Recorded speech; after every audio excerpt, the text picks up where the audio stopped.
go, here we go again. Go. That came out in the 2000s? No, it's not.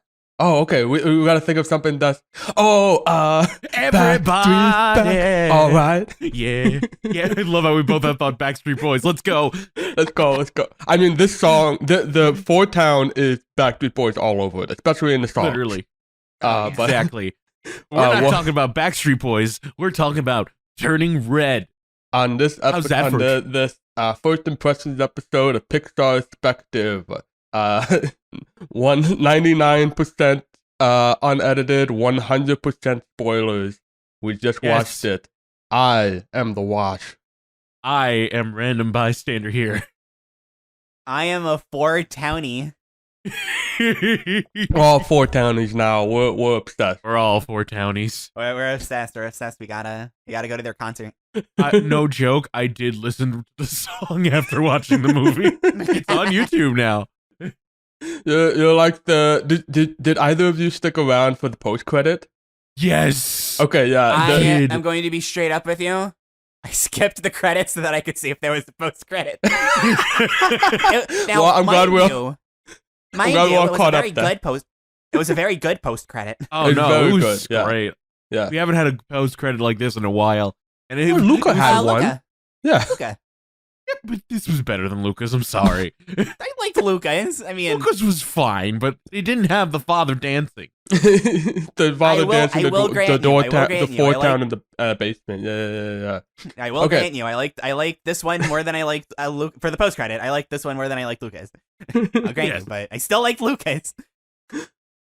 Oh, Soul 2 with the Terry. No, I'm sorry. No, it was Terry.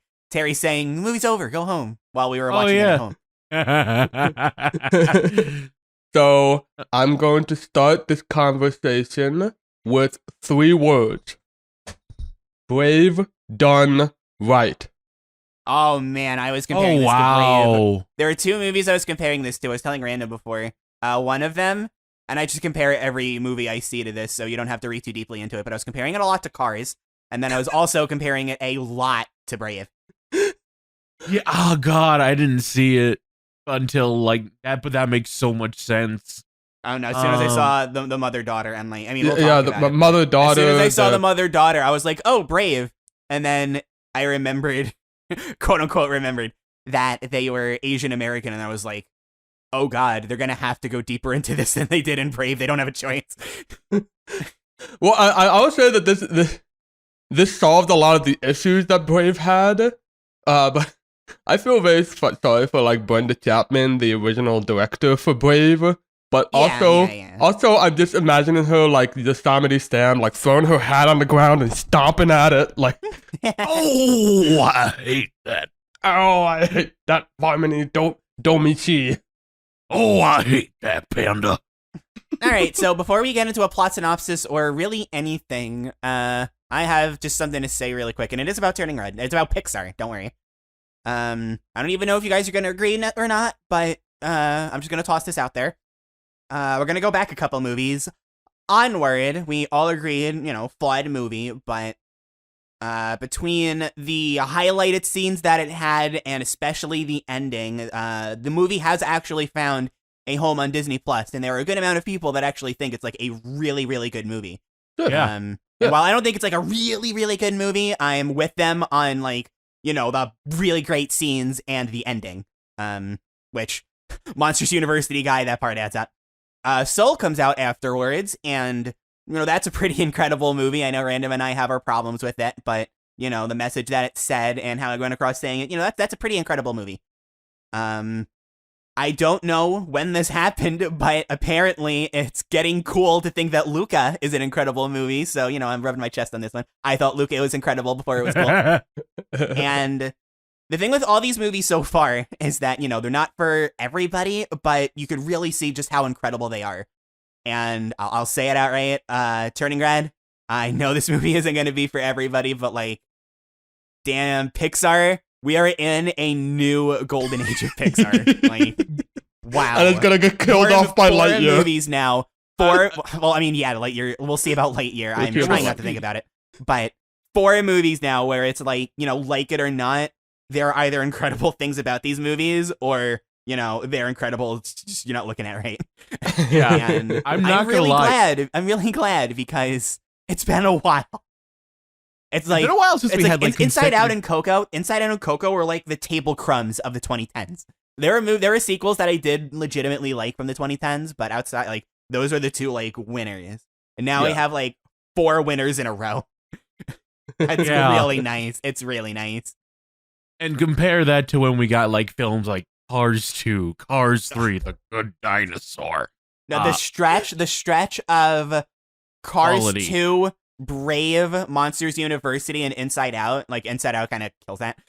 But ignoring like the stretch of 4 movies where one of them is debatably the worst Pixar movie ever made, and 2 of them had potential but were too flawed to really see that potential, and then Good Dinosaur came right after Inside Out, so whatever goodwill that movie built up, wow. Compare it to like that, for example, and now it's just like, Onward, really good ending, solid movie all around. Soul, amazing. Luca, amazing. Turning Red, amazing. Like, this is really nice. I'll say, this might be controversial, but this is the most fun I've had with a Pixar film since Coco. Yeah. I really enjoyed Soul. I can't straight up call it fun. I call it therapeutic. This is a blast. Oh my god, especially if you grew up in the 2000s like all of us did. Oh my god. Like, at first it was almost too accurate and I felt like cringe, but not because of the movie, because of myself. Because I'm like, oh no, I acted like this. It's too accurate. That style of humor is just really hard to get right. Like, I'll admit, I wasn't super into it at first because of that. On rewatch, I probably will be, because I know like it actually has a purpose and we know where it's going. But I think what really helped, and this is obviously I've never experienced it, but from what I've gathered over the years, knowing Asian friends, learning Asian culture and stuff, what really helps this is that you have this loud, bombastic 2000s four-town cringe whatever. Like, you have all of that's really loud, but then you have this much more silent and level-headed home life. And I think it really helps the two balance each other out, because I say this a lot, like the lulls that a movie should have to make like the big moments stand out that much more, but to also make you really appreciate those small moments. I think this movie did a really, really good job with that. I will add a preface that is a common home life is on the surface a common home life, but it is also a ticking time bomb. Yeah, no, I literally have a note because I had to take notes for this first time in months. I have a note here that's like, they legitimately love each other. It's not that the mother and the daughter, which we'll get to their names. It's not that they don't love each other, but you can tell that it's just hanging on a thread, which is very representative of strict parenting that many Asian mothers give to their daughters. And that might be part of what makes this soar over Brave, was that like you make the main character younger than Merida, and you make it have like a far better relationship. But I can't be too harsh on Brave for that, because she's still a teenager. It's just that. This is my takeaway. I am not thinking any less of Brave because of this. I am thinking more of Turning Red because of this. That's my takeaway. Yeah. But why? Why are we doing this? What is the plot synopsis of Turning Red, you may ask? That is a good question. Who wants to go? I'll go, because I never offer, and okay, sure. I should. Okay, let's do it. Podcast. I should. So, Turning Red stars our main character, Mei Li. She is a 13-year-old girl. Goes through all the things that a 13-year-old girl would, realistically go through at any point, but this one is the 2000s. She's acting goofy with her friends. She's a bit of a nerd. She draws anime in her free time. She has, she's learning to get crushes on boys. She loves this boy band, Four Town, which is basically the Backstreet Boys. But that's only what she's allowed to show when she's at school and hanging out with her friends. When she's at home and she's around her mother, Ming Li, not to say that she doesn't have fun. She still has a lot of fun, but things are much more strict. She has to act much more proper, much more. I don't even want to say ladylike. She's just not allowed to truly express herself. And things are going well. Again, she has a good mixture of those two until a situation happens where her mother embarrasses her in front of a lot of people, and it just puts her on this emotional roller coaster. And when she wakes up the next day, she is a red panda. She is terrified. She doesn't know what to do. And the movie is about learning why she is this red panda and how she can control it, and maybe even get rid of it. Yeah. Yeah, that's very good. Right. Very good. Thank you. Thank you. Quick thing. How many of us were expecting Pixar to be this forward about the menstrual cycle? I was not. It's not even like a little bit subtle. Literally pulling out pads. Straight up, biggest laugh of the movie. Oh my god, I can't say that because there were so many big laughs in this movie. There's so many big laughs. No, I'm sorry, but like a Pixar movie is talking about menstrual cycle. And the mother looks so terrified. Sandra Oh as Ming Lee killed it. Such a great performance. Oh my god, absolutely. I don't know. Rosalie Chang as Meili, also incredible, but like, oh my god. Oh my god. Oh, when she calls the husband, there's an emergency. No, the other emergency. Is it a woman thing? No, the other one. Oh god, yeah, it was weird, but in a good way, because like, Pixar of the past would not be talking about menstrual cycles. Which is so. I was a little worried are. Because stupid Twitter.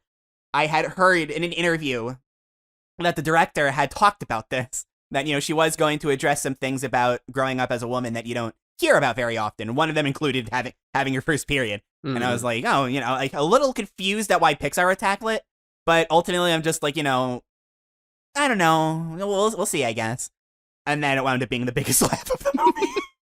It's funny, and it's still handled with I'll just say it's handled with relatability.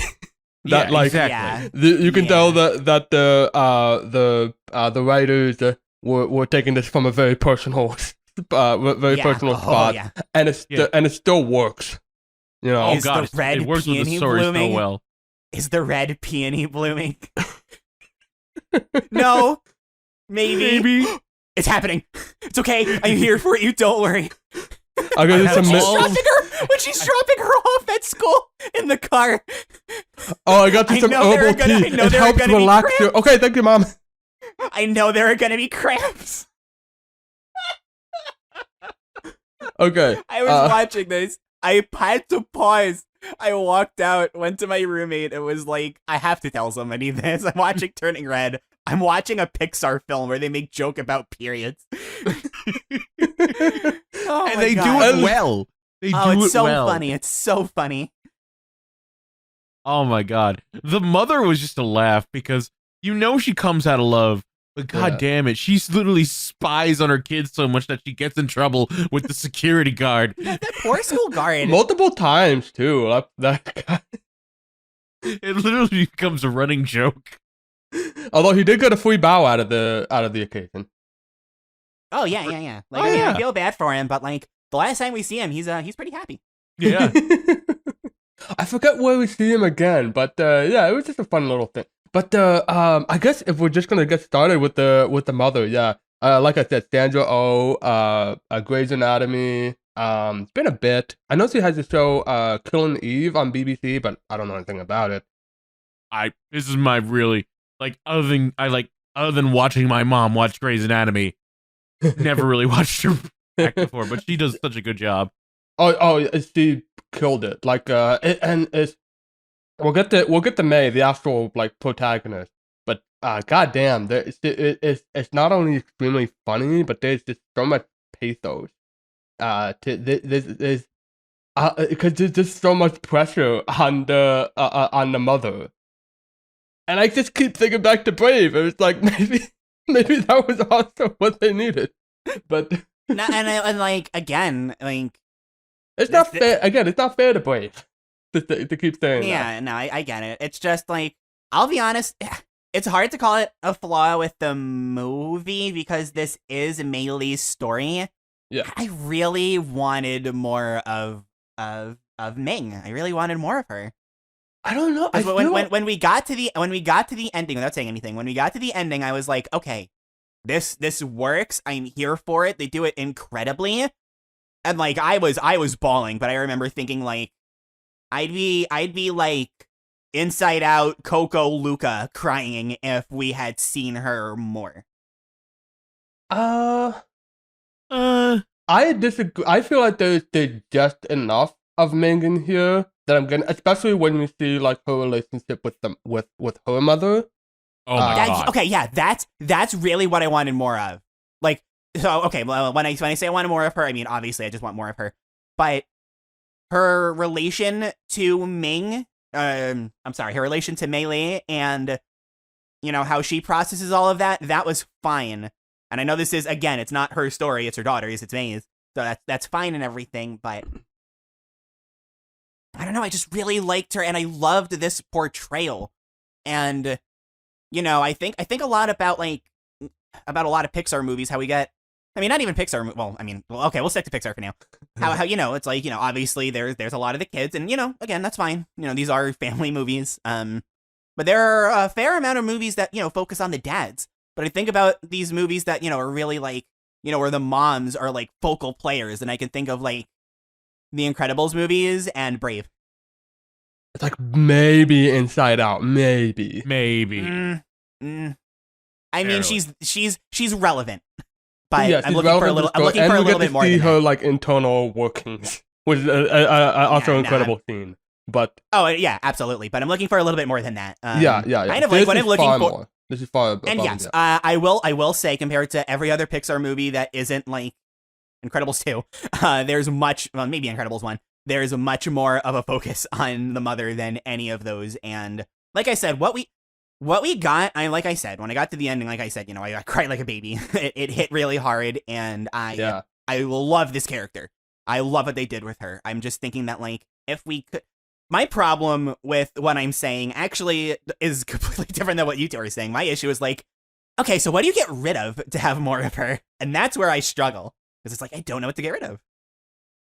This is another thing where it's like, maybe I'm still in the high of it, but I keep pacing back and forth with this film. It's really hard for me to think of something that I don't like about Turning Red. I feel like every single, and this is especially characters. I feel like every single character here was on their A game. Every single one of them. I don't know about their A game. There's like one or two characters I'm a little iffy on, but okay, how's this? So like, forget 100%. Like 90% of the characters working is like a miracle, and 80% is the bar. I think this movie is at like 90 or 95. Like I would say 95 to 97%. Yeah, there's like my opinion. one or two characters that don't work. Oh, look at me! I don't like this movie because there was one character that got on my nerves.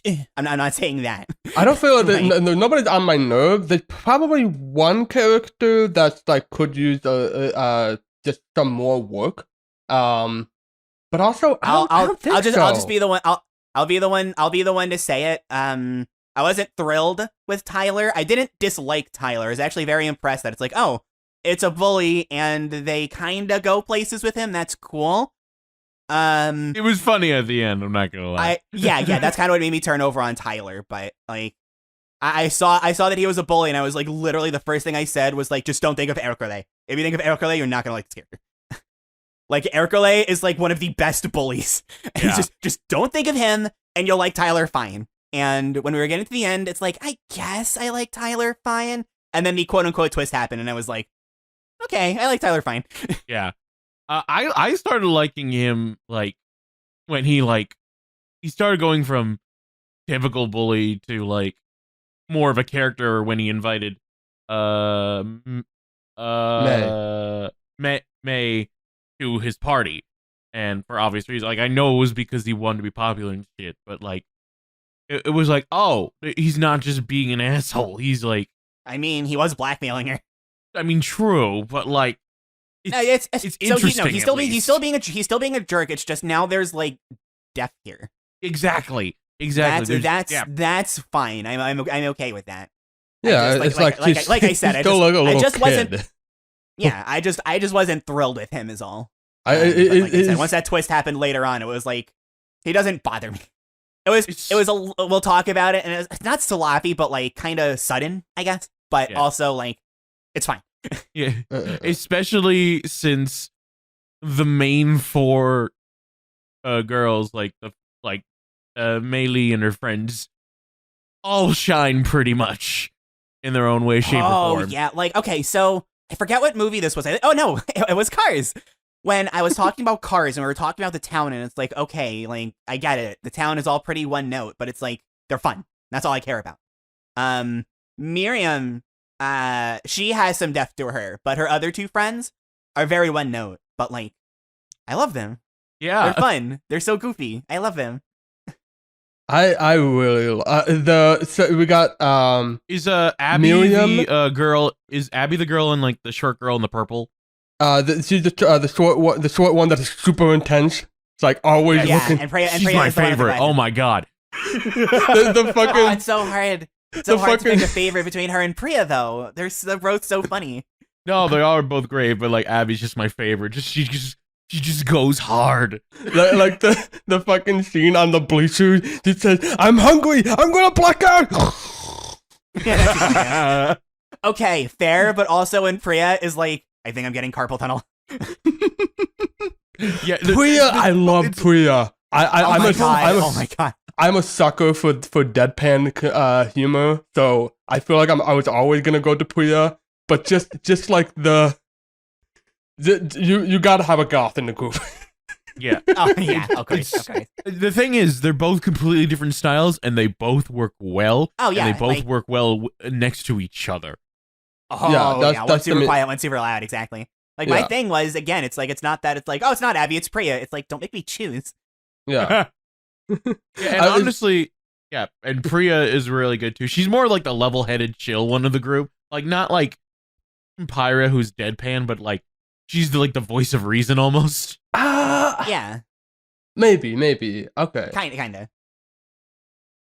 But No, Miriam really shined for me without getting into too much when she was taking care of the Tomodachi. That was one of my I saw that coming and still was like, aw. Yeah, no, like I want to talk about that so bad because all right, I'll just say this because this is the first time I think I've said this in the entirety of the podcast. Moping and doping done right.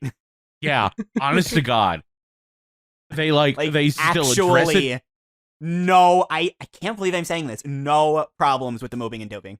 Maybe I said that about... No, I did say that about Luca. Never mind. Okay, second time I've ever said this for the podcast.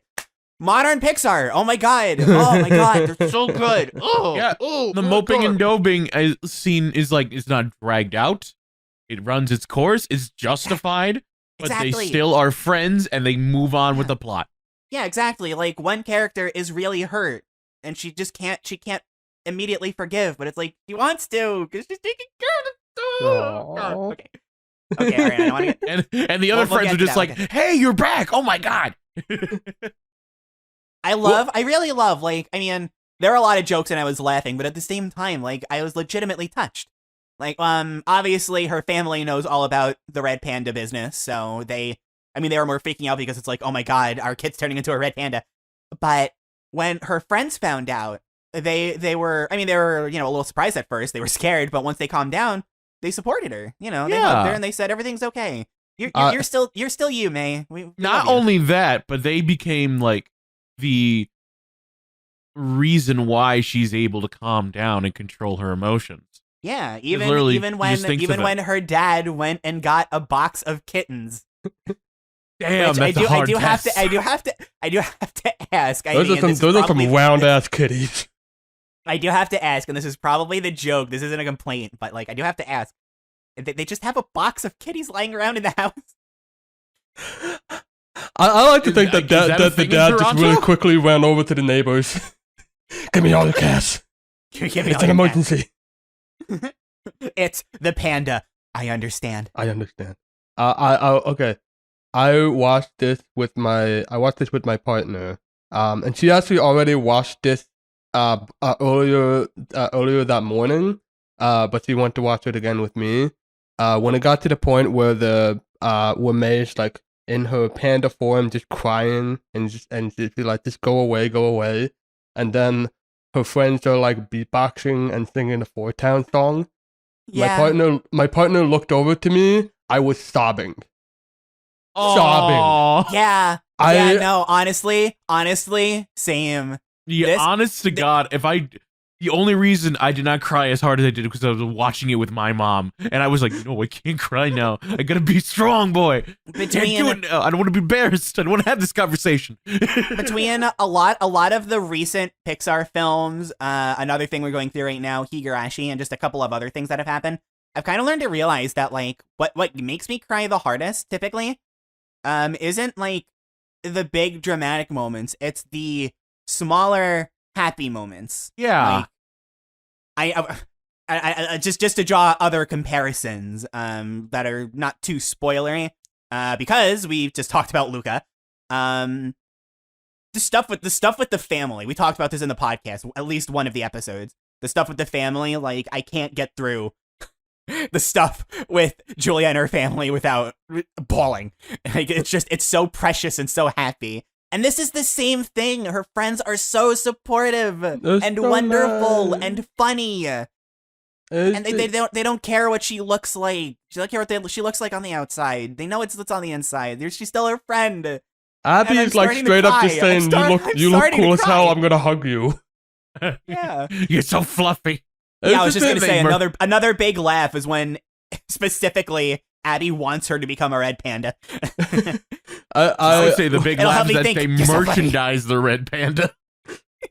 Without getting too much into it, I'll say that scene just reminded me of you too. Like it's just really nice to have good friends like that. You know. Exactly. Yeah. It was Quote just Kingdom Hearts. My friends are my power. Yeah. You do you random. I'm thinking of Higurashi, but like that's an entirely different ballgame. We don't want to get into that. Oh God, we're gonna get a Kingdom Hearts 4 in Turning Red world. Oh, that would be amazing. And Goofy has to turn Canadian. Yeah. Would you like? I love the joke syrup? about Toronto or whatever it was called. What the fuck is even Toronto? What the fuck is Toronto? Oh God! Every time she would just like speak Korean, I didn't even know what was going on, but I could feel the anger. It was just so great. Okay, so we will talk about like May and her friends in more detail, especially May. Like what we thought about her. Yeah, we haven't even talked about the protagonist. Yeah, we have not talked about May. Which is weird because I liked her. But before we get into that, talking about Ming, ending aside, I think my favorite scene with her was when May had asked if she could go see Fort Town, and she was yelling at her like, "No, why would you go see this?"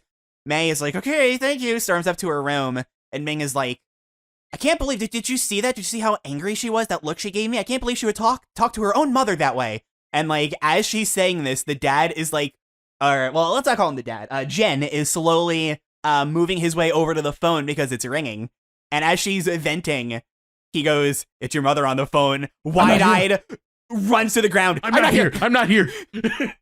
That was all that might be my know. that might be my biggest laugh of the movie. It's either that or whatever I said before. No, it's so great right? Yeah, because it's one of those two. It's so great because you are wondering like, why is she so strict with or at points like you get it because like it's like the culture and the fact that it's her mom, but also like what is the reason? And then Jin or Jing Jin. All he says is, "It's your mother," and that look in her eyes says it all. And like it's so visual funny. Expressions are so on point in this movie. Oh. And like that scene is so funny. Like when she says, "I'm not here," like you're laughing because of, I mean, I'll just say it, the solo slapstick pretty much with this very serious character. But also because it's like, oh, haha, we've all been there at least once. Ha ha ha. But then the conversation starts and it's like, oh God, wait a minute. These characters are Asian. Oh God. You know what? I'm not gonna lie. I'm so glad I was proven wrong by this. But I was like, oh wow, we haven't gotten. There's like I like this Pixar movie. There's no like actual villain in this one, and then I'm like, it's your mother. Oh no, there's still no villain. No, there isn't. I was wrong. Yeah, no, but like I kind of remember thinking that too. Yeah. What misdirection that was. If this was like Monsters University, I don't know why, but if this was like Monsters University, she would be the villain. Scrabble ain't got nothing on this grandma. Oh yeah, Tyler is way better than I'll be honest. Like even the design, like Scrabble Bottom's, her design is cool, but like I just like you can just tell by looking at the grandma, like just by looking at her, you can see not only business. How strict she is, but how that passed down onto Ming just by looking at her, and it's like, wow, you can. That's so good. I'm gonna. We've made a lot of Pixar comparisons. I'm gonna make a Disney comparison. Very similar theme of intergenerational trauma in Encanto. Wow. Ooh. I've never seen it. I can't comment. Random seen it.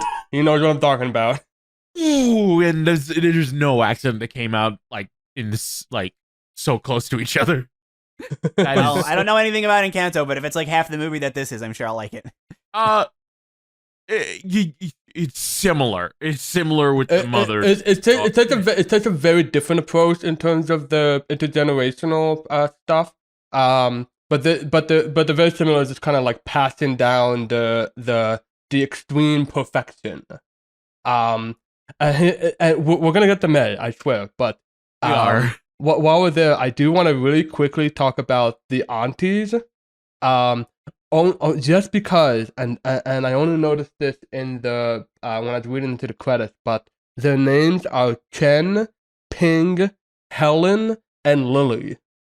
And what this, nobody ever like says it in the movie, but it really, I have a feeling that they're hinting that when the mother moved to Canada and when she was still having children, she was naming them a more Western names to give them a better chance at life in Canada.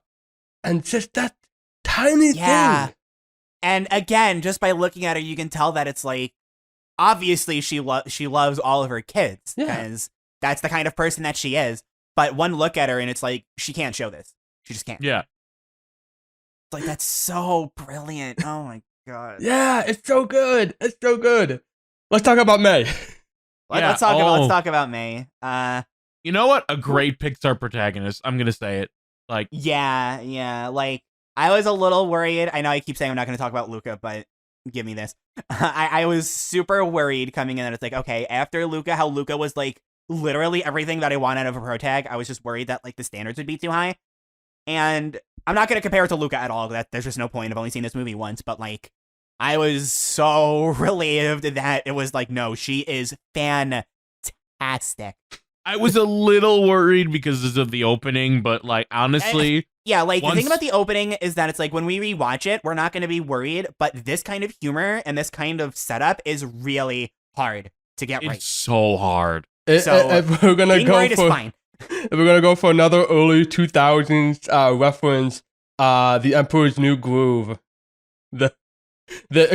All the fourth wall breaking and the kind of record scratch humor. Yeah. I was waiting for Tom Jones to pop up, honestly. What? No, pussycat. He's a son of a nation. They did mention Tony Bennett. They did. Oh my God, Sonic the Hedgehog. We're not going to talk about this. Yeah. But one of my favorite things about May, and this is like super early in the movie, like first 5-10 minutes.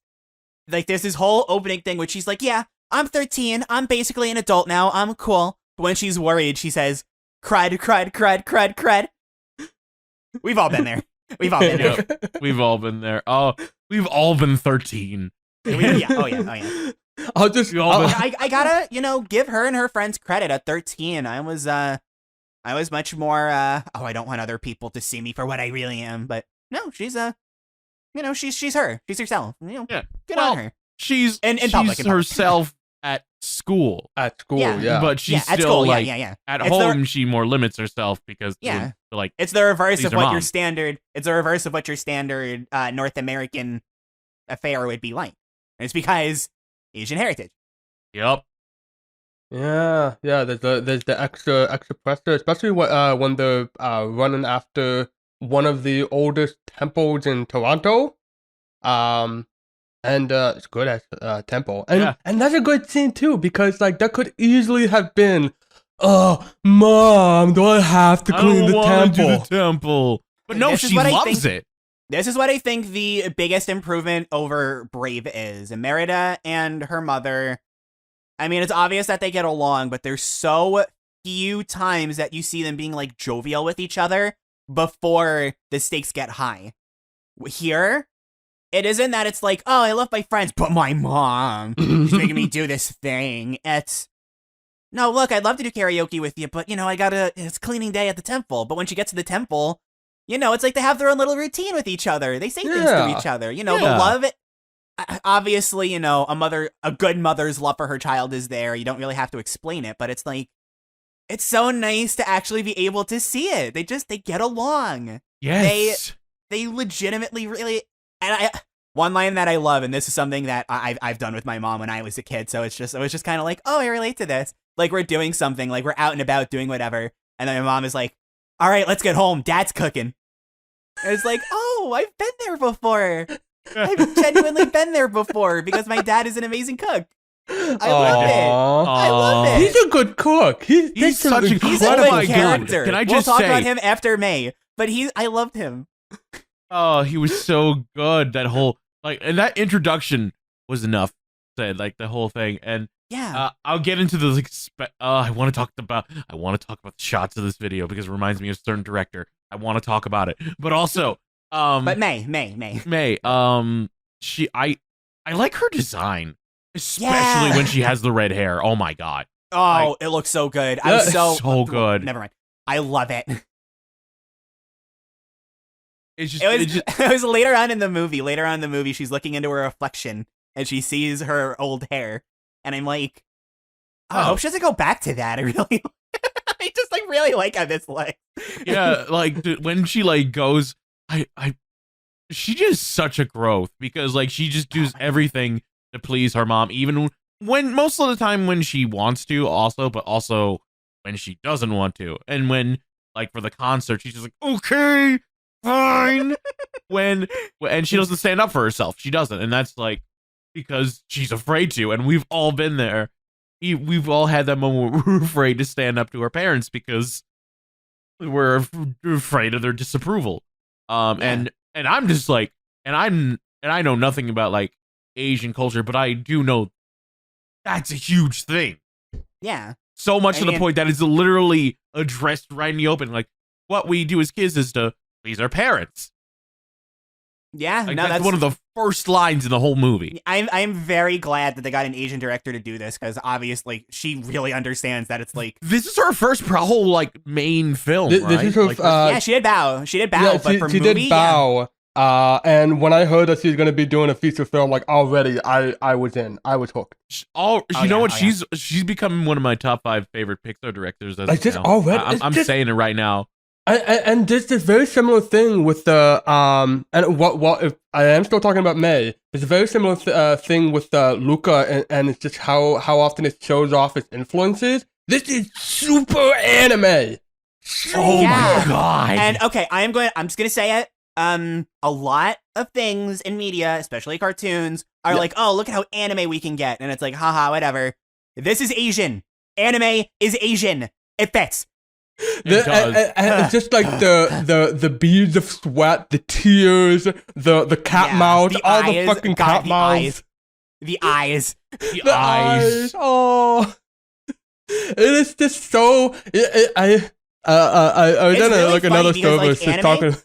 A lot of anime in CG winds up looking pretty bad. So to see like a Western film like get the look down in CG like perfectly is like, huh. Yeah, especially just like how May carries herself. She's very like May. snappy. Yeah. How expressive she is. She's a dork.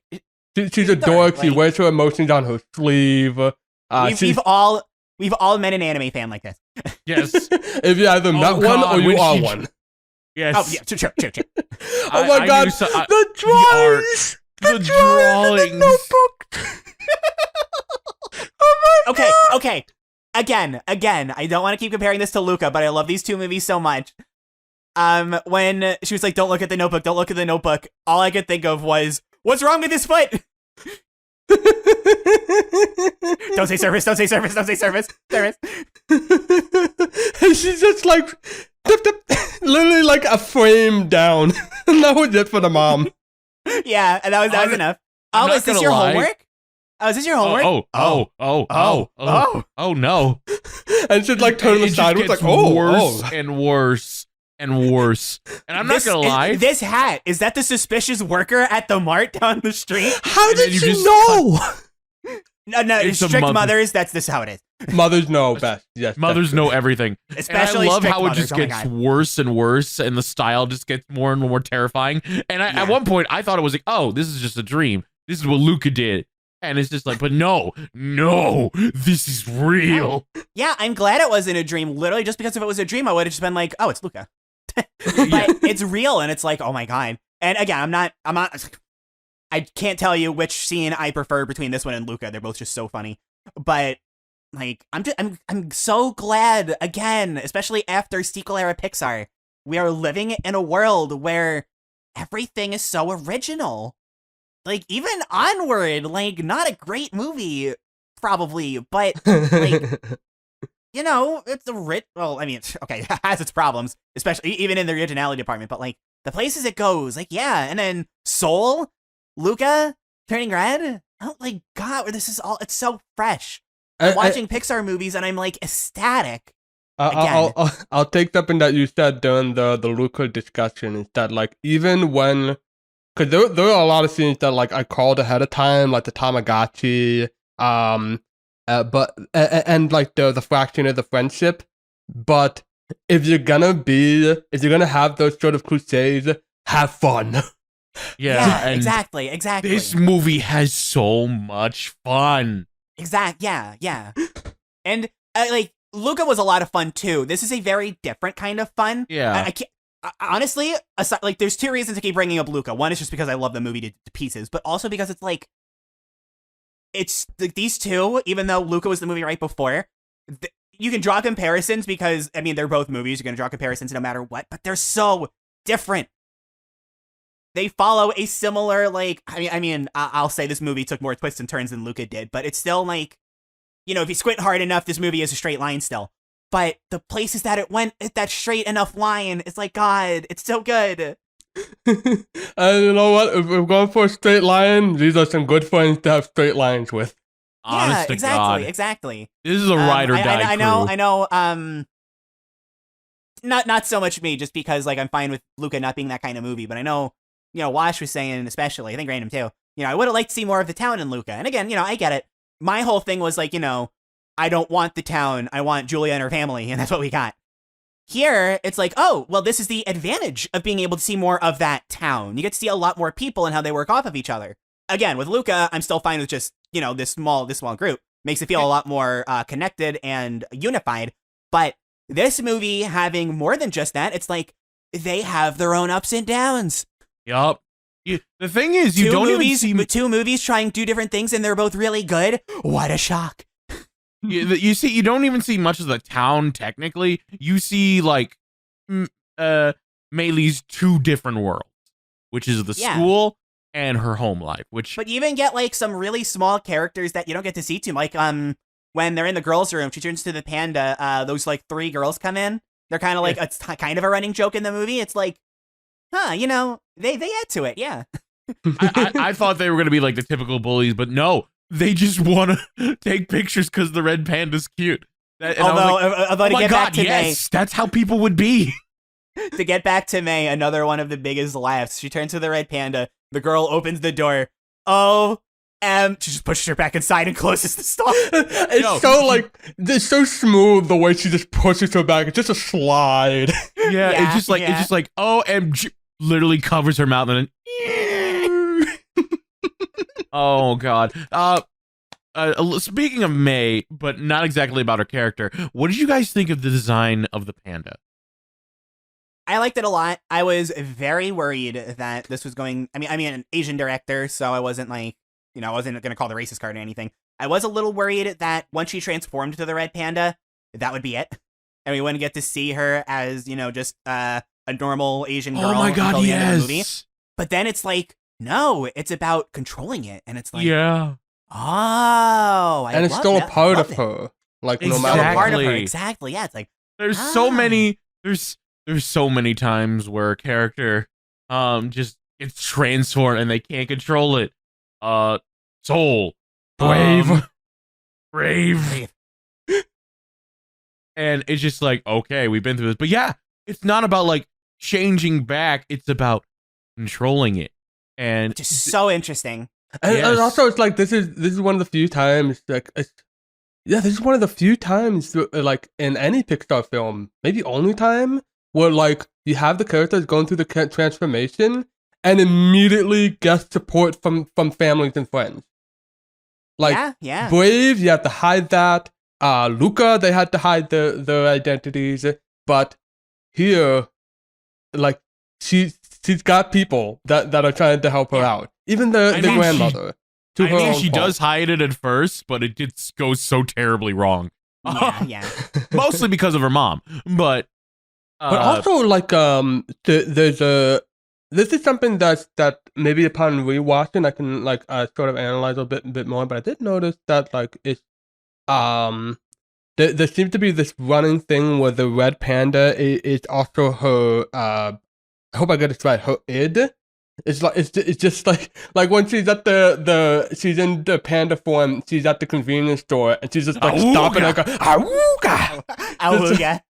And also like when she's like screaming at Tyler and then eventually just like beating the shit out of him at his own birthday party. You even get something subtle earlier. When he was crying, I was like, oh, please don't be an act, because it's like I actually totally buy the fact that he's actually just like terrified of this. And it wasn't, and I was, oh my god. When her mother was apologizing, saying, I'm so sorry, and Tyler's parents were like, she's not like we don't want your apology, she just beat up my kid. Parties, like, and they're just like, they're yelling at her, and all she could say is like, I'm sorry, she's never done this, I'm sorry. Just like, oh my god. And from her perspective, like, from Min's perspective, May is the perfect girl. Like, she has no idea where this is coming from.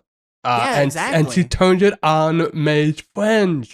It's just this tragic scene when May actually May can't do anything about it because she can't stand up to her mom, and you can see the pain and everybody as this whole complicated situation. It's not a misunderstanding. You understand where people are coming from. I even think they do at one point.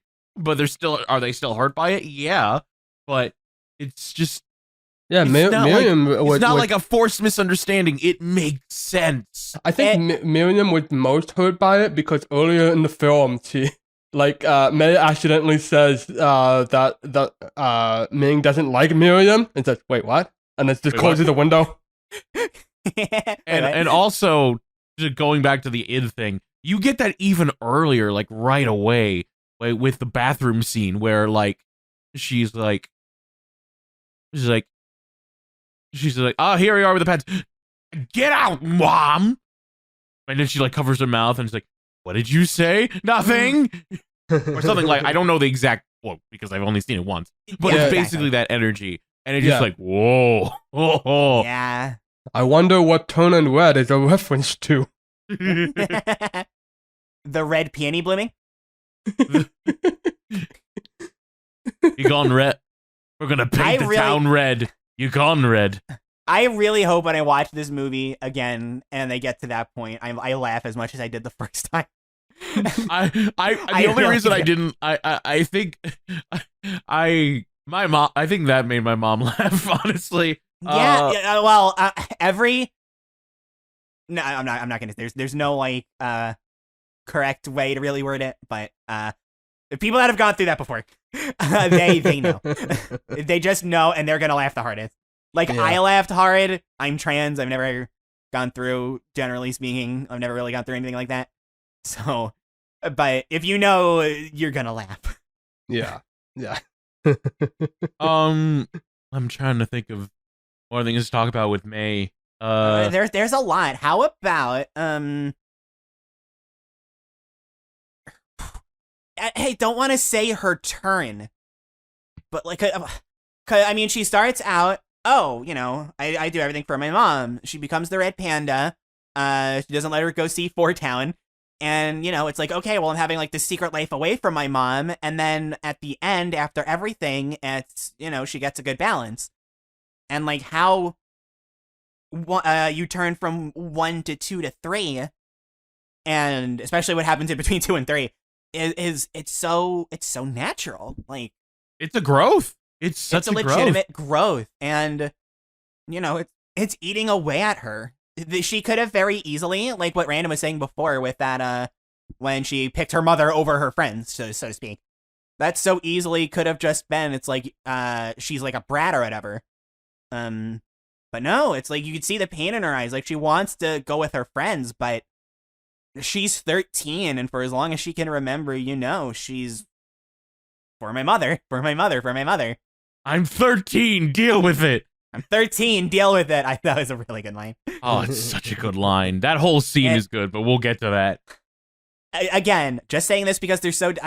I'm sorry, I know I'm going to listen back to this. I'm going to be like, God, I sound so annoying with this. But like in Luca, I know Watch hates the scene, but I love the scene. When Luca separates from Alberto, calling him out as a sea monster, and just like the shock where it's like, oh God, he's not with Alberto anymore. And then the shock on Luca's face when Alberto almost dies, and just like all the heaviness involved with that. And it's so different here.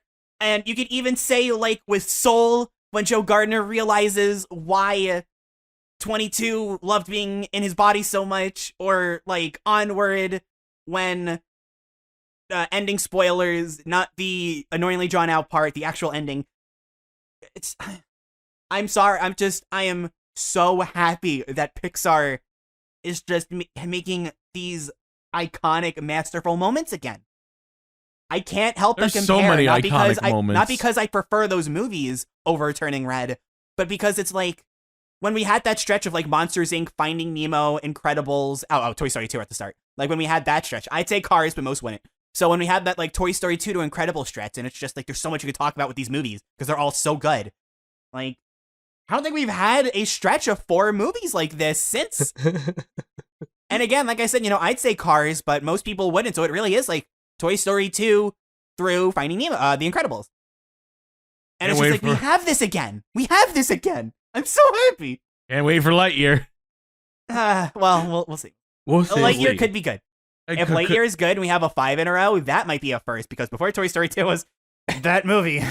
So if we have a 5-movie stretch, I think that would be a first. We'll see. There's so many iconic moments. And with May in general. Again, like, you're right, the turning point. She turns so much to my point that yes, all this stuff is her idea. Her monetizing the red panda, her sneaking out to go to the concert. It's all her, and she's doing this and she even comes to the conclusion like, what is the point of trying to please my parents if they're not going to let me do this one thing? Let's just. I love that line. Because that's what teens think. Honestly, no. I thought that. You got. I took so many notes. I haven't been looking at them because I've just been so into the conversation. Here's my cinema sin. How could these high schoolers have so much money? What kind of allowance is this? So they're money is able to raise like $700. What was it? $600? It was no. They got $700. It was when technically Tyler offered for the party, they said $200, so that they would be over the edge. Yeah. $900. Yeah. Oh my God! Now I'm thinking about a joke at the end. With the at the beginning when they're talking about raising money for the concert, and then how the joke is mirrored in the ending. Oh God, yeah. But I mean, we still have like 5-10 minutes before we can get into the ending. We got about 20 minutes left, so There's still so much to talk about, though. Yeah, I know, we barely talked about the friends. Like we did talk about it a little bit, but I just fucking love. I love Priya. I love Abby. I just found this out that like because Miriam, Priya, those two are actually like voiced by if not teenagers, younger people. Abby's actually played. This is her acting debut because she's actually the storyboard artist. For this. She was the storyboard. She was the storyboard artist for Bao, Toy Story 4, Soul, and she nailed it out of the park with Abby. I think they just. gosh. I have a feeling that they just used her for like scratch audio when they were first making this, and it was like we literally can't picture anybody else for this character. I mean, but they've done it If she's- before. I mean, it wasn't like Linguini voiced by a storyboard artist. Yeah, something similar. Bob Peterson. Yeah. oh yeah. Yeah. Pixar uses their employees as actors if they feel it is right. And you know what? It was right. Yeah, you know what? They haven't missed with this yet. Like They have not. oh god, Abby's just so funny. He's just so intense. Everything is like the best thing ever or the worst thing ever. And the fact that Pyra is just so chill and just like so monotone. Just Yeah, It's Priya such is a- just so much fun. She's just so She's so much fun. I mean, I think my favorite of the friends would still have to be Miriam, just because that's the one with the most depth, I guess. It's just, again, it's so hard. It's so hard to pick. I also really like. I mean, I'm 27 and I am going through my boy band phase. So when she was doing like, the beatboxing, singing her songs, I'm just like, yeah, no, like not only was that me as a teenager, that's me like right now. if you Like, grew up when I'm singing like Sonic songs, like literally at work yesterday, the internet was out and I was singing Crush 40. Like, this is me right now. when I was talking with my partner about this, that like in if I had known in high school that like Big Time Rush was actually really funny, I probably would have given it more of a chance. And then I was thinking more about it. It's like, but wait, when I was a kid, I loved boy bands, NSYNC, and Backstreet Boys. That was my jam. But it's just high school and middle school where I was just like, no, that's lame. That's girl stuff. That's shitty. Meanwhile, yeah, I was like that. Meanwhile, I would blast them on a CD player in my room. I would do the same. You take the limo out. A little different for me, but oh my god. And so good. I'm trying to think of just anything else before we go to the ending. okay, one thing from me. Let's talk about Jin. Yes. Oh my god. Very extremely understated character. Like he has like 3 lines maybe. Every one of them is a winner. Every one of them is a winner. No, it's not. I would say he has more than 3 lines, mostly because of that one scene he's in. But the main thing before is the ending. Before the ending. Before the ending, yeah. But like he's very quiet. He's very non-confrontational. Like when May's doing this massive presentation about why she should go to the 4-Town concert, which by the way, so brilliant. It's either we've done this with our parents, or we've all wanted to do that with our parents. And she made a pamphlet for the dad. It's about the dad's This is those terrible Wii U commercials done right. Yes, I was thinking of the Wii U commercial. They're terrible, but this was incredible. Yeah, it's so fun. And the dad is just like, oh, okay. Like he's into it. He's willing to let her go. No, yeah, no. Your father and I forbid this. Isn't that right, Jin? What? Exactly. Yeah. See. Like I felt bad because he almost gets like he doesn't like get quite like pushed around, but like it's almost as if like his opinion doesn't matter because like it's like the mother's the head of the household, and he's just like. But I'm gonna say one of my favorite parts about him is the introduction, which it almost feels like an Edgar Wright film because of just like the the way like you get a close up of all the like vegetables and you see him like chopping everything and with like it's like a very quick shots, very like badass shots, and then you just see him like unfog his glasses and like, I'm like, that's such a good introduction. Those classic like Visually, anime it's such a good glasses introduction. shine. Oh, it's so good, and it's just like, and if that's how you get introduced to a character, holy crap, you know he's gonna be important even if he doesn't talk much. Yeah, he's just after this, because I still just like I want to talk about this. So I going through Disney Plus and I decided to rewatch Bao, Domichi's short film, and it had a very similar dad that was extremely understated, showed up in 2 shots maybe. Just he showed up so little, but the moment that he did show up in mattered. Like especially like at the ending when like the son finally comes back and he's like not sure about actually like confronting the mom, and the dad just pushes him in the room and closes the door. You guys deal with this. Come on. It's a very understated because he's presumably he's the breadwinner of this family, and he just wants to make sure that everyone chill so he can watch his TV shows. And honestly, this guy in this movie, he's kind of the stay-at-home dad. That's what it's looking like. Yeah, I mean, if he doesn't really like. He helps out with the shrine when he can, but he doesn't. We don't know if he has a job or anything. It's hard. Yeah, it's hard to say. But it's definitely just like nice to see like a good cook of a dad, especially like another good cook dad. For Luca. Yeah. Now I'm comparing it to Luca this time. I'm just gonna say it straight up. Like, I'm just not gonna compare the Luca dad to this dad. Not because of this dad, but because like Luca dad, that's cheating. I know. It's his name is Maximo. His name is Maximo. I know. Well, and for those of you, I'm talking about Massimo's cheating. It's cheating. It's cheating. Yeah, I'm not talking about Luca's actual dad. No contest. I mean, this dad is so much better. I am now thinking about like Jin and Maximilian at like a PTA conference. Maximilian. They'd probably still be bros. They probably still like swap Maximo, recipes. I think you mean. Swap recipes. Oh yeah. Oh my god. One cooks dumplings, the other cooks the pasta. Like the first pasta. Oh yes. Oh mamma mia. Can I just say, why does Pixar food look so damn good? I wanted to say that. This movie, I can tell you, and that's because if you don't have a scene in every single anime ever made about making food that looks really good, you're not actually anime. Very true. I was talking with my friend about this, and it's like, because we were talking about food, and I showed him a picture of from this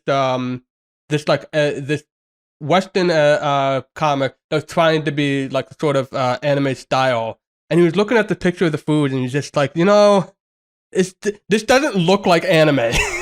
Like when you see like a food panel in anime, it looks like food. It's so photorealistic and delicious. It gets all the greasiness of food. I'm gonna tell this story.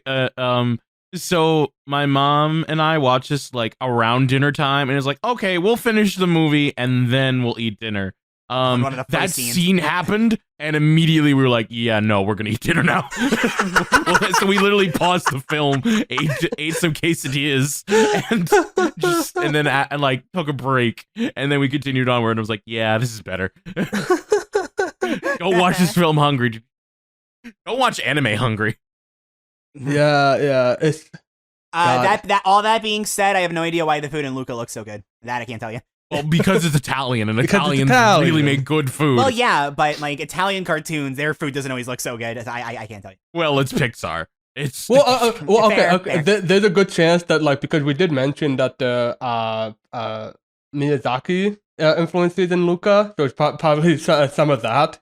Especially like remember the fish pie in Kiki's? Yeah. Like, that looked gross, but also looks pretty good. Yeah. All right, well, speaking of food, what do you do with your food? you finish it. So let's talk about the ending. Yes. Oh god. Ooh. How my God. far ending do you want to go? Because we could talk about the shrine, like the first shrine. I am thing. going to say, as great and funny as Jin was, I think my favorite line from him was, "Do what you want, but this side of you made me laugh." Oh, that whole scene was great. Just seeing him like be happy after seeing the film. Here's the thing: it had to be him. Yeah. If it was anybody else in her family, this wouldn't work because they're all pandas. Red That's panda. right. true. That's Oh very my He God. is the only one. One, because he's not a woman. Two, because he's not born into that side of the family. It had to be him. That's what makes. Well, I mean, there's that, and also just that it's like, it's really touching and heartwarming. I love. So it's like Brave in this regard. Only this movie had a lot more of it. The mother-daughter stuff, I'm here for it. I love it. Let's get some father-daughter stuff too. Like Fergus and Merida had like 2 or 3 scenes together, and they were some of the best parts of the movie, quite frankly. And here, there's not that many. I guess I would have liked some more, but like there's enough here, and it's like, oh, he likes the side of her, and I love specifically that a goofball like him said it made me laugh. like I will concede that like Luca had the better father-daughter stuff. Like Again, it's cheating. Again, cheating. Like It's cheating. It's Maximo. It's cheating. Look, But I'll be honest. Like if they had a pet in this movie, I'd be saying that comparing it to the Luca cat, it's cheating. Like They did have like Shrine Cast, but they barely showed up. Sadly. Yeah. Oh, one quick note: the dog plush that she has, I want that. It's Oh my! I literally know people who have that type of plush. I It's a should. good I plushies. should. I'm probably gonna buy one, honestly. But the okay, so the actual like shrine scene. Oh my god, the visuals. All I could think of is like the guy who was doing the shrine. He's the voice of a character in Mulan. That's all I thought of. No, I was just thinking about Sonic the Hedgehog because he mentioned Tony Bennett. You say like character in Mulan, like the guy James Hong. It's hard to name a film he wasn't in. Yes, his so much. His Wikipedia is the kind where like his filmography is a separate page. That's how many movies he was in. Like holy shit! But then he's hilarious in all of these, and he's really funny here too, talking about Tony Bennett. And this is mostly painless. Wait, mostly? What do you mean mostly? What do you mean mostly? And can I just say the visual of like it's is it a bit weird to see like the fantasy elements of like almost like looks like a laser coming like hitting her head as she's like as the shrine thing happens? Is it a tonal shift? It doesn't bother me, but like thinking about you're talking about the little the sword-like element where they had like the little gem inside? Yeah. I was thinking Thundercats. I feel like there's a Thundercats reference with that similar like glow in the center. What Random's saying is that it's a tonal shift. Like, I didn't think about that, but I'm gonna keep my eye open for that on the next time that I watch it. It's just I mean, I know there's red pandas. It didn't bother me, but now that I'm thinking about it, it's like you're right. Like it's there's still enough of mystical elements because one, you turn into a red panda, movie, right? and it's two, not enough to ruin it. Yeah, and they go to the bamboo but it's just like forest. it was for a second. I was like, whoa, for a movie about a high school kid turning into a red panda, we're having a moment where like this energy beam comes out of the sword and transports her to a magical realm, and I'm like, if you think about it. It's like, well, the magical realm part, fits because Asian culture, that part fits. Yeah. But, I mean, this is Asian culture too. It's just like it's so far removed from what we've seen so far. I'm gonna have to think about that. That's something I want to rewatch. This is something I've been thinking about a lot. I'm not gonna yell, don't worry, but I've been thinking about like Hopper's death in A Bug's Life and how it's like the one part of the movie that I'm like, oh, I'm into this. But it's also like it's such a tonal shift from the rest of the movie, and the more I think about it, I'm like, is this actually bad? So, because I've been thinking about that a lot. So now that you bring this up, I'm like, maybe. I'll keep an eye on that next time I watch it. Good eye. I don't feel that it actually like damages it, especially because it's no. I think it was like a 1 second thing too. It was like a couple well, seconds. Well, no, I mean, there's this big, like, I almost want to say it's like a prelude to like an action scene, sort of, when they start chanting and the thing lights up. and she floats in the air. The old man takes out his sword. I mean, it's a cool looking shot. It's a really good looking shot. Sure. But it is very like far removed from the calmer pace of the more oriental scenes, I'll say, and even compared to the more bombastic North American stuff, it does feel kind of removed. But it is also a part of the culture, so it's just something we have to think about next time you watch. Yeah. And speaking of part of the culture, I love the whole idea of this being a mirror, and you have to like go right through it. It's such and not only that, when she turns around and she sees her panda and she says no. Especially because like the panda is like it very clearly misses her. Like they have something together. And they're still a part of each other. And what is the name of the ancestor? You just see her sad look in her face. Like she's experienced this so many times before. And like I had a feeling that she was gonna be disappointed about this. I had a feeling I knew where this was going, and I'm honestly glad I'm right, because I wanted her to keep the panda, because you're right, it was a part of her, and she did keep it, and she was like, fuck this, but she didn't say this, but like, fuck this, I'm keeping the panda, I'm going to the concert. And once I saw a crack, because we see, like, I controlled my panda, it's in here now, and then we see the crack on the thing, I'm just like, oh no. Yeah. So when the dad said she was big, I didn't mean this big. She was big. And then you just like see her get angrier and angrier to the point, and her grandma doesn't help. And like jumping ahead, like when they're at the concert, they're just having like a normal argument. They're just like the mom is the just red pandas. Except that they're pandas, but the mom is just saying, "I never went to concerts." It's just like an action scene. I'm sorry, I can't be you, Mom, and I'm not perfect. What is that? Like, stop it! Punching and jumping. It's the most actiony, like it's the most actiony argument between a mother and daughter I've ever seen. Brave would never have that. Yeah, I'm not conflicted, because I genuinely liked this. I'm very much reminded of Kiki's. I don't know if this is a movie that I'm thrilled with having like this high stakes action thing at the end. I think the only reason, when I see this again, it might not bother me as much. It's just, sorry, but right after Luca, which, I mean, like, it had a climactic ending, but there was like no action. It was just, what the movie was building up to. This didn't really feel like a movie that needed like this super high action thing at the end, but also, unlike Kiki's, it's not like the action happens and then the movie's over. It's like the action happens and that leads into something really powerful and fits in really well with the movie. So it bothers me less than Kiki's. It's a small complaint, but I think it's one of my very few complaints that it's like, and I mean, I know it's a movies, high action, but it's like, especially now that we have Luca, it's just kind of like, really wish it didn't have to be action, but it's good action. Yeah. I'm gonna argue right here. Like, I like it a lot, and I'm gonna tell you one thing, that made this like really good, and it's 2 words: boy band.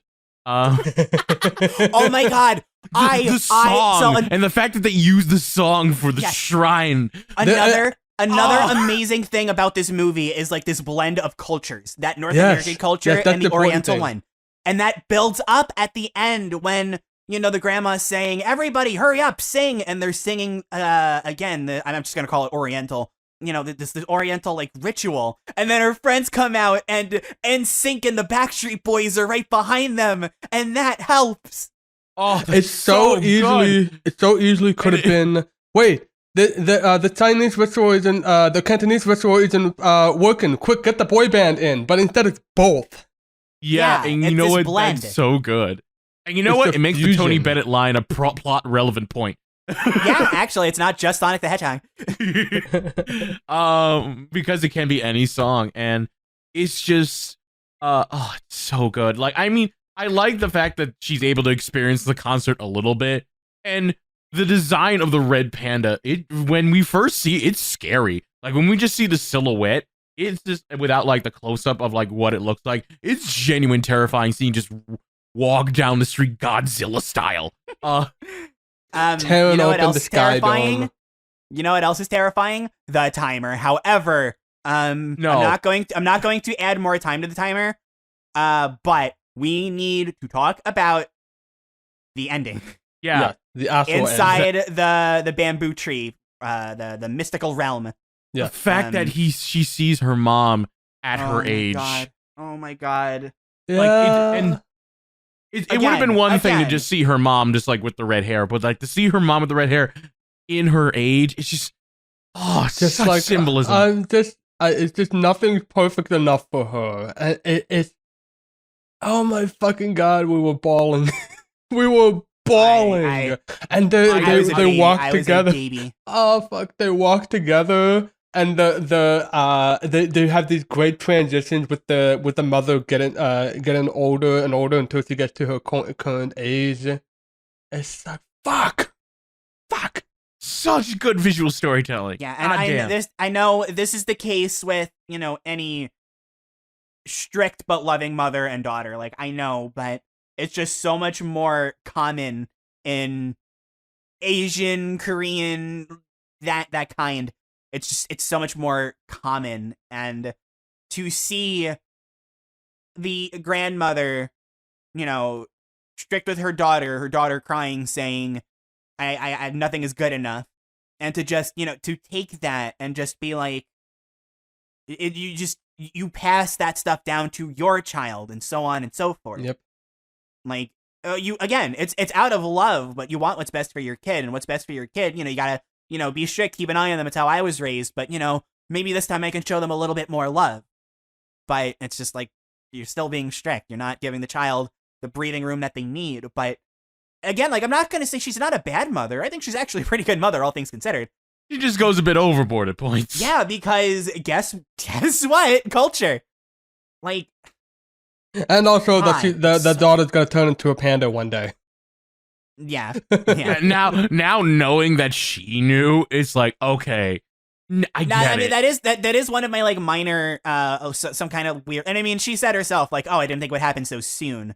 So that can add up, I guess. But like when she's at school and she can, she sees her daughter like freaking out, being like, go away, and it's like, so she knew she turned into the panda, but she still kind of did this. But and like, it's not too bad to me because, like she said, I didn't think it would happen so soon. So it's like, the movie at least it explains it. It's one of those things that in the moment I was like, ugh. To be fair, she was being distracted by the security guard.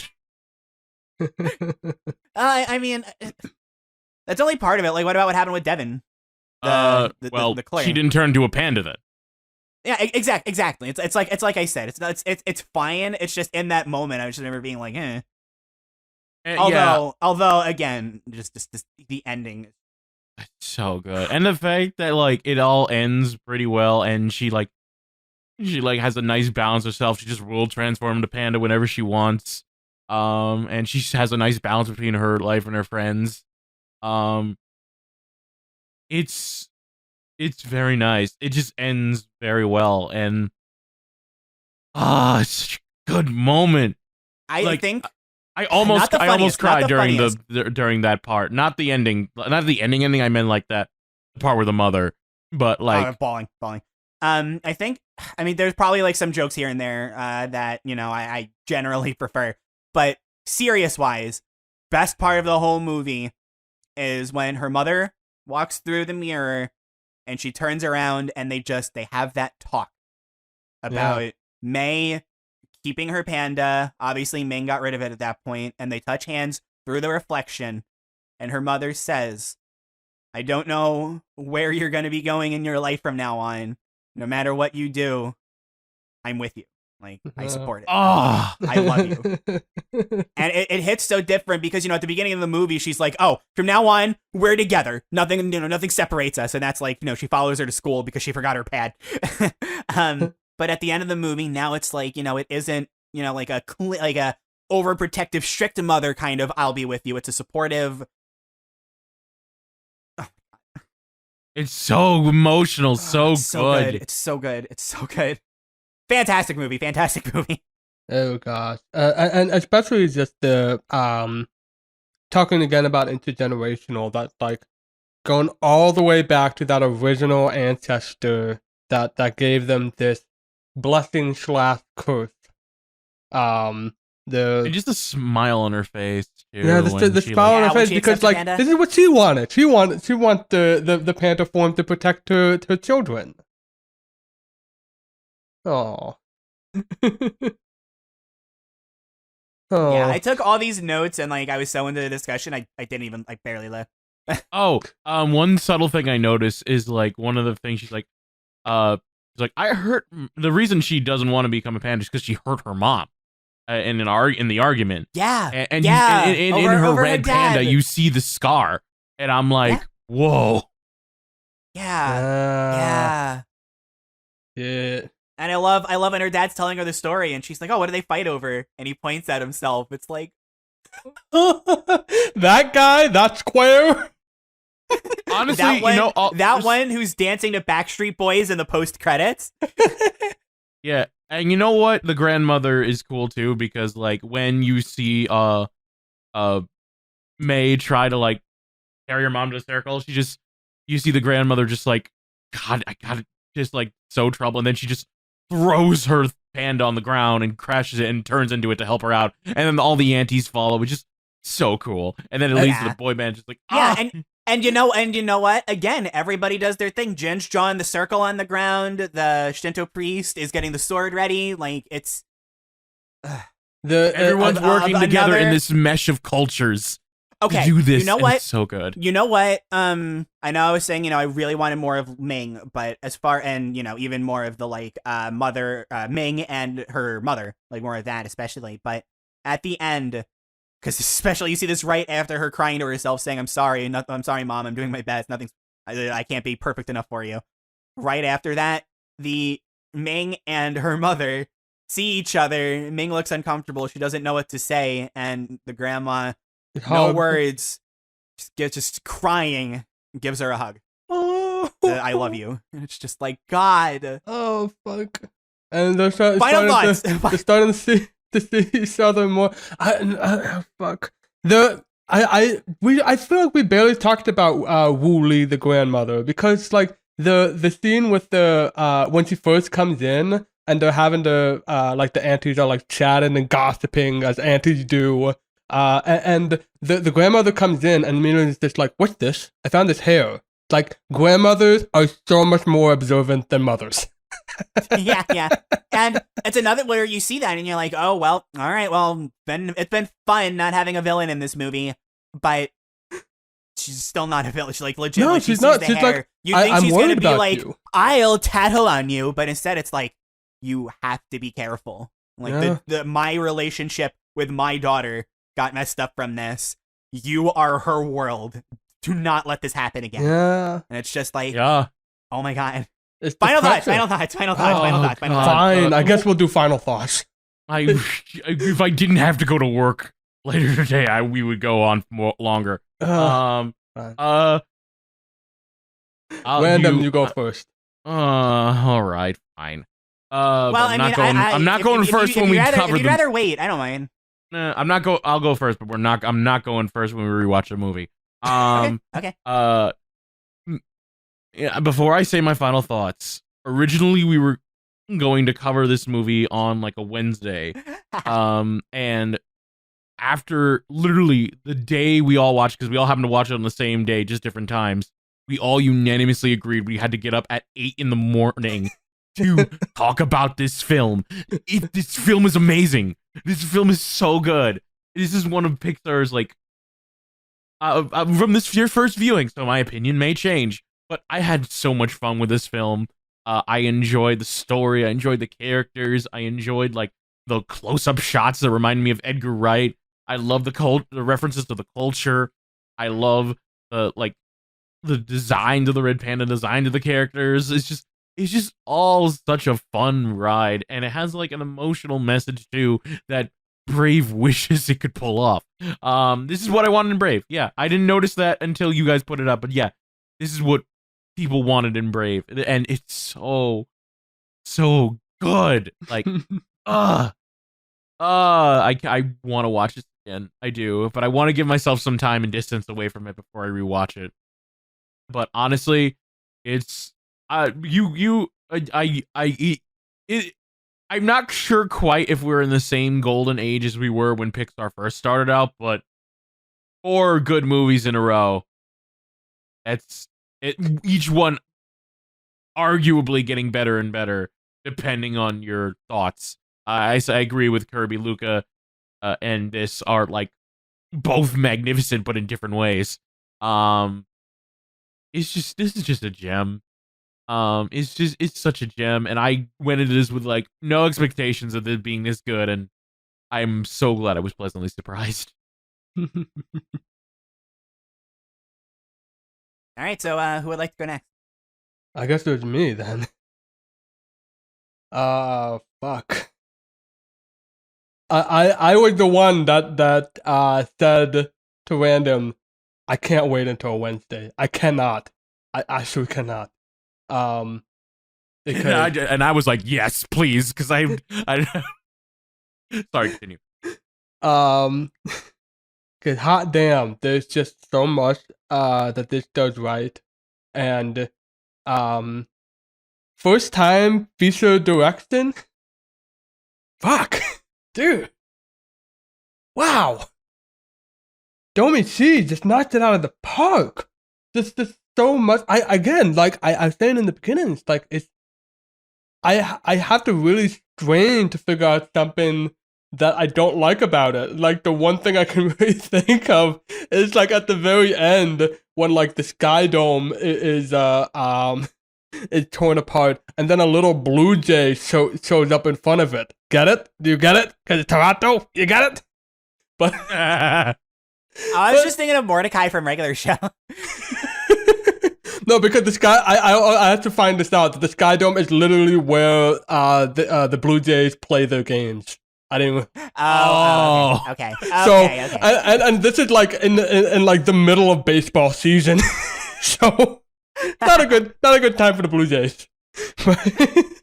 Well. Listen, they got the Asian culture right. They don't need to get the Blue Jay culture right. All right. The Canada stuff was I guess Canada is just kind of like America, but with better healthcare. That's all I can think of. But sorry. In Canada, they would die for Riley. Rajan. I okay. I know. Like, I didn't want to reference Toy Story 4, but like I love Keanu Reeves too much. Another Canadian classic, just like Celine Dion. Who do they think they are? But I gotta talk about this movie. I gotta do my final thought. I just really like it. Okay, I love these characters. I love every single one of these characters. I especially love the 3 friends. Like these girls, the puzzle pieces that just click together perfectly. Like you literally cannot. If you take one out, it's just not the same. They're all just they're so funny. They're so fresh. They're so them. Like it's really hard for me to pick between Abby and Priya, honestly. The only other thing I'm gonna say is that this is speculation because I'm gonna get into the current events that recently the Disney Pixar creative teams have put out a letter saying that Disney has been pushing really hard against like any of the LGBT portrayals. And so I thought there's speculation, but I couldn't find any confirmation. But if they did take it out, I wouldn't be surprised if it was with Priya and the goth girl. Yep, that's what I was thinking. Or Tyler in general. Especially his obsession with Aaron Z. Which is, that was fun. But I think it's more between is Priya. it Pyra or Priya? It's Priya. Priya and the goth girl. I mean, it would be quick. It would be a very quick thing. Yeah. But like, Yeah, I mean, look, we got 2 gay boys in the last movie. Time to get 2 gay girls in this movie. Like, it's fine. Yeah. Again, it's hard to say. And like when I talked to my partner about it, she said it was like, it could still be that it's just nice to have another friend to click with, because like the other 3 is like they're fun, but they're also like they're not goths. Yeah, and it's nice to have somebody with a similar interest where you can just like goth about it. LGBT get very excited about LGBT rap for obvious reasons. Luca is not a stretch. Like, you still can't convince me that there's a hetero explanation for Luca. But here I can see one way or the other. Yeah, it's hard to say. And again, there's nothing's been confirmed. Whenever we get to this, I'm really just gonna have to like study this and think about this. But like, easily, this is like, as of now, it might be like top quarter of my list for best Pixar films, which is we haven't had that since 5 years. Coco. Well, we haven't. Kirby has. Soul, right? You have. That's right. I apologize for that. You have Soul too. I thought. Yeah. I thought you had Soul. Oh yeah, you did have Soul. I gotta check on that list to kind of see where I placed it. I know Soul isn't that big for me. Random, no, not yet. Not unless this movie, of course. To wrap it up. Oh, maybe Luca. You might have like the very bottom random of the top quarter. You might have Luca, because I know you placed it pretty high. Maybe. Yeah. The thing is though, if it's funny that like if it'd be really funny out of the 3 films, Kirby finds Luca the best, Wash finds Soul the best, and most likely I'm gonna find this the best. That would be funny. That would be very funny. Because it's I need to rewatch it, but it's definitely in the top 10. No questions asked. Maybe top easily. 5. Of course, based on first impression. Of course, I need to rewatch it again. But we're not ranking. We're just excited. to wrap up, I wanted to say this from the start. Like I know this is like Kirby's. I disagree with Kirby's with this on a while now, but I'll say this: far funnier than Toy Story 2. I think this. Oh my God! Yes, this might be the funniest Pixar film. I could not catch a breath during this movie. Like, it really wasn't until the sad stuff where I was crying. But like, it's just so fucking funny, and it's so full of energy. I love it. Go Blue Jays. Again, the visuals make me laugh. just like the close-ups of May with like there's so many thumbnail opportunities. All right, sorry, Kirby fan. All right, well, to start off, I'm not going to say that this is the funniest Pixar film because I've only seen it once. In my book, Toy Story 2 is still funnier because I've seen it more times. But we'll talk about that on that note. I've got some homework to do for next episode. I am going to have to watch Onward, Soul, Luca, and Turning Red again. I'm also going to have to watch Inside Out and Coco again. Probably Incredibles just out of obligation. I'll be honest, I'm not going to do a concrete rank change, but like, I'm not so sure about even like Luca anymore. Like, I've listened to the episode where I said I preferred Coco, and it's like, I don't know. And this movie is like, it's definitely in that camp. And like, the more I watch, when I was watching this, and I think about Luca, I'm like, yeah, I had a lot of problems with Soul, but like, what other movies really did what Soul did? And then it's like, yeah, Onward was frustrating and generic, but like, that ending. So now I'm just like, shoot, I should watch these movies again.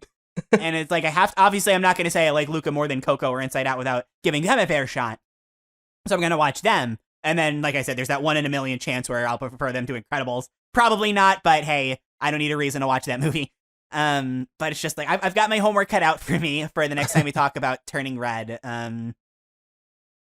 I really want to bring up something that Random just said. Not only it, like,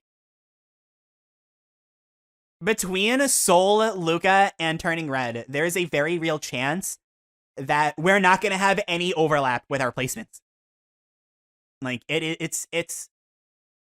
I'm just, I mean, I love the movie, but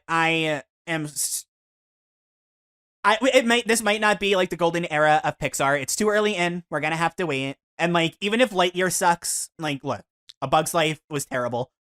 People count Toy Story 3 as that era, and good on you if you do. I'm not going to take that away, but like I said, that movie was kind of the beginning of the end in a sense. So quality notwithstanding, Toy Story 3 can be a little iffy, and I even know not a lot of people like Cars, or people have a problem with Ratatouille or The Humans in WALL-E. Like, this era wasn't perfect, but these movies just did things, and that is the era that we're in right now. These movies are leaving an impact. It's not, oh, this movie sucks, but I like the ending, like Monsters U, or, oh, this mother-daughter stuff had so much potential, but the movie was a mess, like Brave. This isn't, oh, good movie, but also, goddamn it, why does Toy Story 4 freaking exist, like Toy Story 4? Like, these are just, like, no holds barred, unapologetic, great, fantastic movies. And I am so happy to watch a movie for Pixarspective, come here and say, yeah, let's talk about it. Not, all right, Random and Wash, you have like 40 minutes of ranking Toy Story 4 while I'm just sitting here doing nothing. Like, that era is gone. And I am so happy. Yeah. Fantastic. First impressions, I could hate it. I doubt I will, but who knows what I'll think going forward. But first impressions, fantastic. I think at the end, like, when I look at, like, Maximo and Julia, like, I get teary-eyed, so I don't know if I'll prefer this to Luca or not. Never say never, but, gut feeling, slightly below Luca, above Soul, but I really want to give that movie another chance. Yeah. We're talking about the golden age. And this really is going to depend on what Pixar is going to be doing, because from what I've seen ahead, it's not looking as good. But with these previous two films, you have a fresh voice and the director's chair. Yeah, and even the film before that, like, obviously Pete Docter isn't fresh, but like, this is Pete Docter on his way out as a film director. Yeah, opening exactly. The path for Luca and Turning Red. Like, I really enjoyed Soul. I don't think that is his best, of course, but but like, it is just, I really hope that Pete Docter can bring in some new voices in the front. Okay, this is the first time we've had a female director proper. Yeah.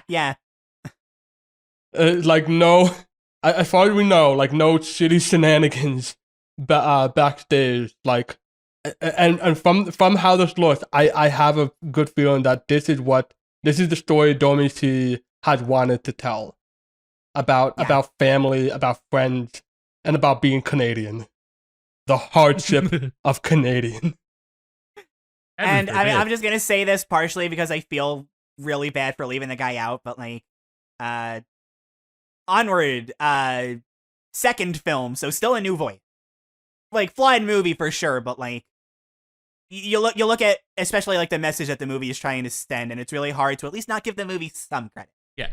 Onward has more heart than a lot of the Pixar films do. And like, especially because before Onward, his movie was Monsters U, right? Just kind of haphazardly tossed a sequel and said, here you go. Yeah. And now it's like, oh, I get to make my movie based on my own life experience. That's another thing. Oh, yeah, well, I mean, exactly. Soul notwithstanding, because that's Pete Docter, but also like, it's Pete Docter and Soul, it's fine. But like, Onward, Luca, Turning Red, all life experiences. Yeah.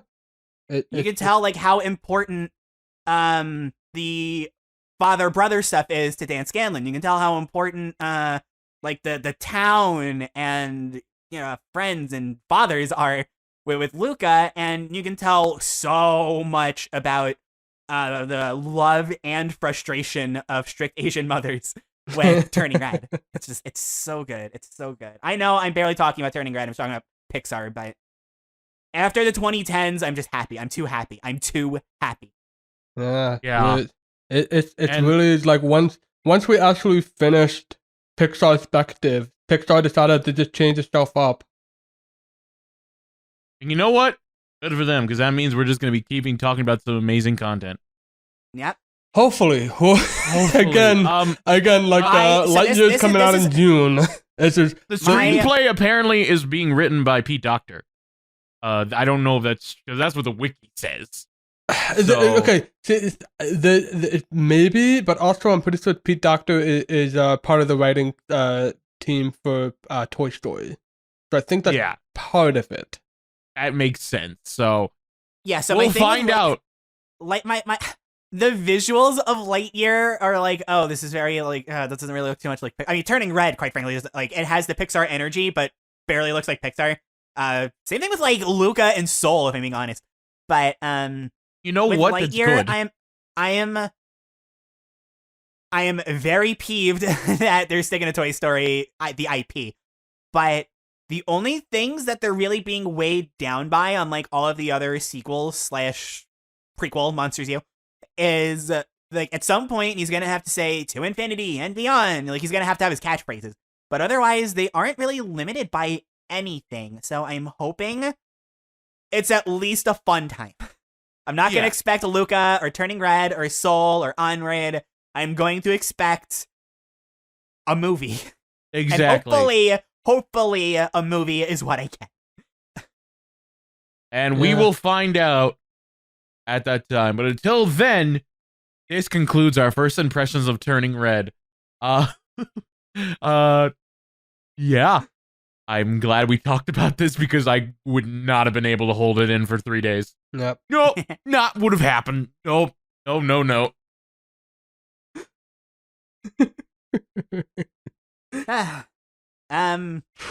I guess there's only one thing left to do before we head on out.